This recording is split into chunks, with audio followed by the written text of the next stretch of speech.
13 जुलाई 2025 को है सावन माह का पहला रविवार।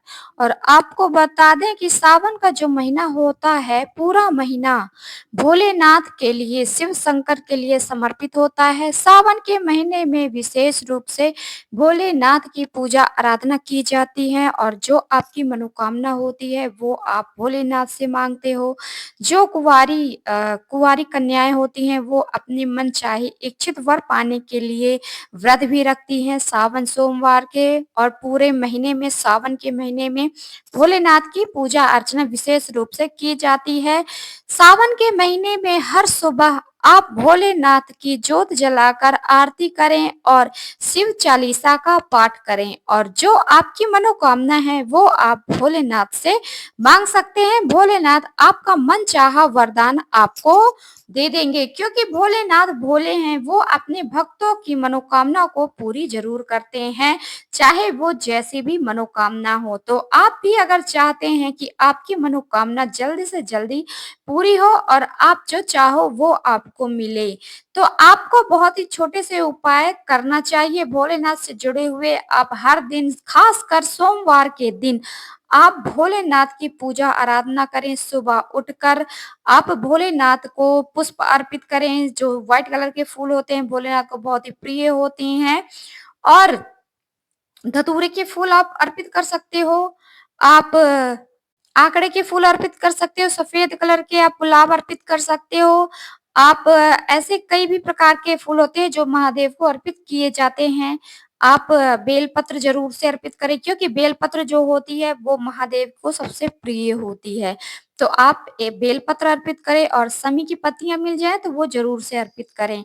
आप शहद में डुबाकर आप सभी की पत्तियाँ अर्पित करते हैं, साथ में आप अपनी मनोकामना बोलते हैं, तो आपकी मनोकामना महादेव ज़रूर पूरी करते हैं। तो ये ज़रूर करें आप। भोलेनाथ की आरती के साथ-साथ शिव चालीसा का पाठ भी आप नित्य कर सकते हैं सावन के महीने में।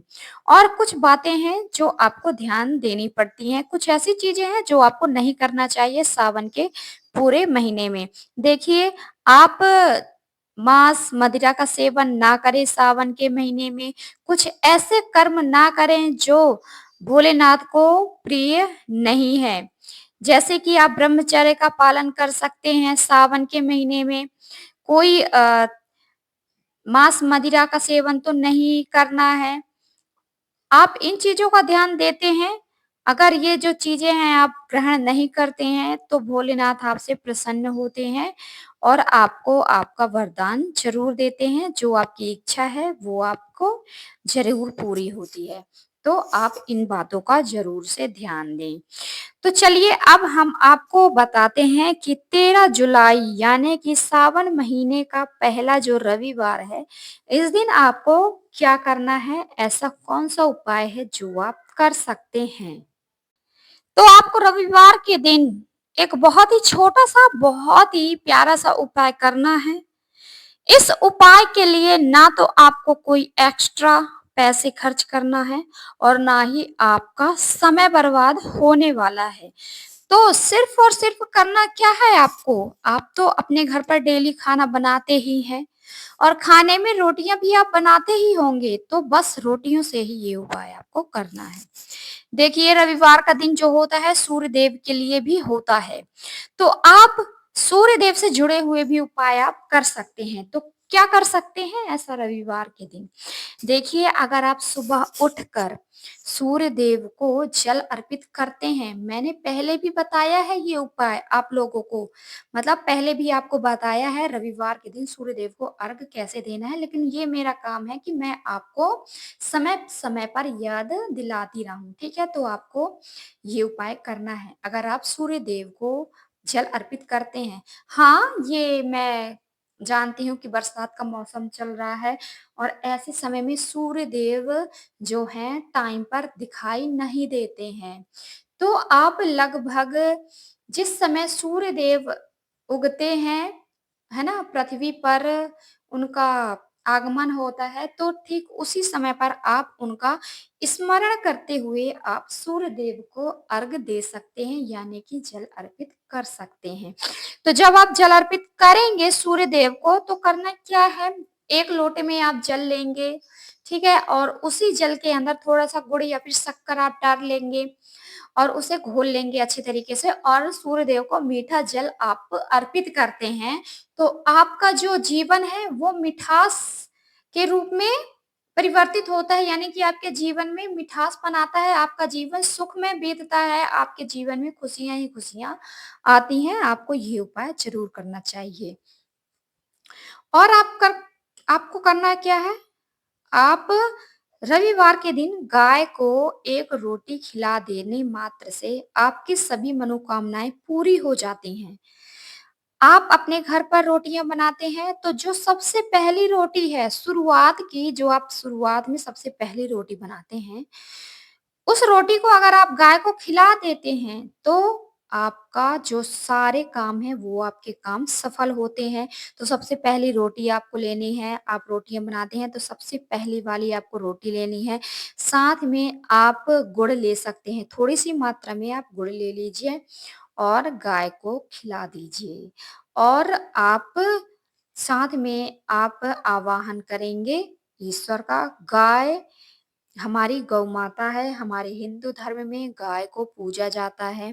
कहते हैं कि जो गाय होती है, गाय के ऊपर 64 करोड़ देवी-देवताओं का वास होता है।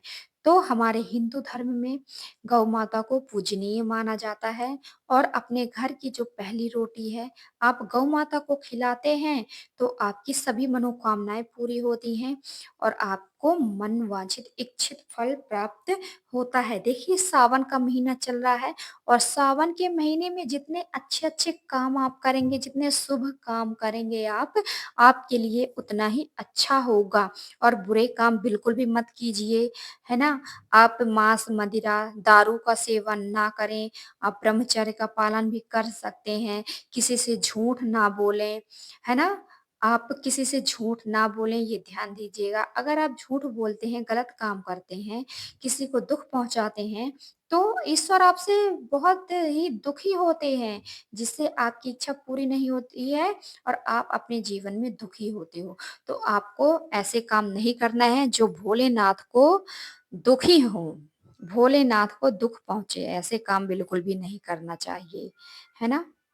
और एक उपाय हम आपको और बता देते हैं कि रविवार की शाम की समय सूर्यास्त के बाद आपको करना क्या है। ये बहुत ही ज़्यादा सफल उपाय है।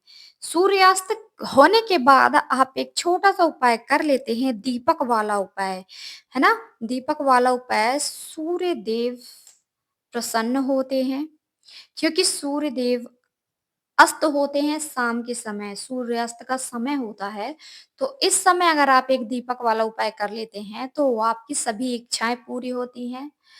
आप जो चाहोगे वो आपको मिलेगा, धन की कमी कभी नहीं होगी, माता लक्ष्मी का वास होगा क्योंकि शाम का ही समय होता है जब माता लक्ष्मी भ्रमण पर निकलती हैं और शाम का ही समय बहुत ही शुभ माना जाता है ना? तो आपको ये उपाय शाम के समय करना चाहिए। तो करना क्या है, एक दीपक आपको एक दीपक वाला उपाय करना है। एक दीपक अगर आप अपने घर के मुख्य द्वार पर प्रज्वलित कर देते हैं, तो आपके घर में कभी भी दरिद्रता नहीं आती है। आपके घर में लक्ष्मी का वास होता है। आपके घर में जो धन है, धन आने के नए-नए रास्ते खुलते हैं। आपके घर में इतना धन आता है कि कभी आपने सोचा भी नहीं होगा। तो आपको करना क्या है, बहुत ही छोटा-सा उपाय आपको करना है। आपको एक दीपक लेना है, अगर आपके पास नया दीपक नहीं है, तो आप पुराना ही दीपक ले लीजिए। अगर मिट्टी का दीपक नहीं है, तो आप आटे का दीपक भी तैयार कर सकते हो। तो आप एक दीपक ले लीजिए, दीपक के अंदर आपको एक लंबी वाली बाती डालनी है और फिर इसके अंदर आपको डालना है घी। आपको घी क्यों डालना है? क्योंकि आप अपनी इच्छा के लिए ये उपाय कर रहे हो, है ना? आपकी धन संपन्नता की वृद्धि के लिए कर रहे हो ये उपाय। तो आपको यहाँ पर घी डालना है। साथ में आपको लेना क्या है? आपको यहाँ पर साथ में लेना है आपको काले तिल। काले तिल आपको लेना है और जाना है अपने घर के मुख्य द्वार के पास। मुख्य द्वार के पास जब आप जाएँगे तो आपका राइट साइड जब आप अपने घर में प्रवेश करेंगे, उस समय का जो आपका राइट साइड है, वहाँ पर आपको दीपक प्रज्वलित करना है। दीपक को रखने से पहले आप एक चुटकी तिल रख दीजिए, उसके ऊपर दीपक रख दीजिए, दीपक को प्रज्वलित करना है। दीपक को प्रज्वलित करेंगे तो माता लक्ष्मी का स्मरण करना है, सूर्य देव का स्मरण करना है ना? तो ये उपाय आपको शाम के समय करना है, सूर्यास्त के समय आप इस उपाय को कर सकते हैं।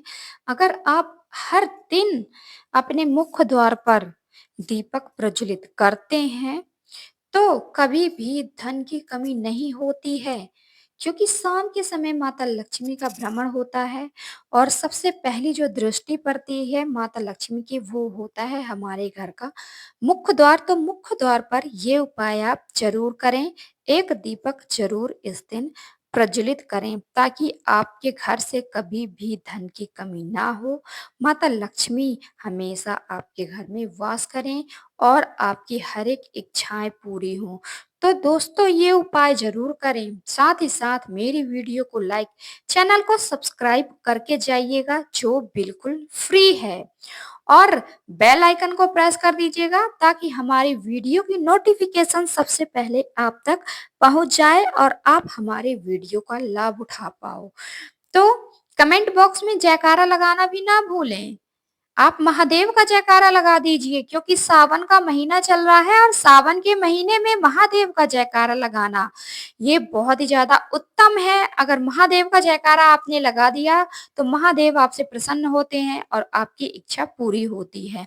बालाजी महाराज का जयकारा लगा दीजिए, सूर्य देव का जयकारा लगाना ना भूलें। तो चलिए मिलते हैं हमारे नेक्स्ट वीडियो में, तब तक के लिए आपका दिन शुभ हो, मंगलमय हो, यही कामना रहेगी मेरी हमेशा ईश्वर से। हर हर महादेव, जय शिव शंभु, जय हो भोलेनाथ की, जय हो माँ लक्ष्मी की।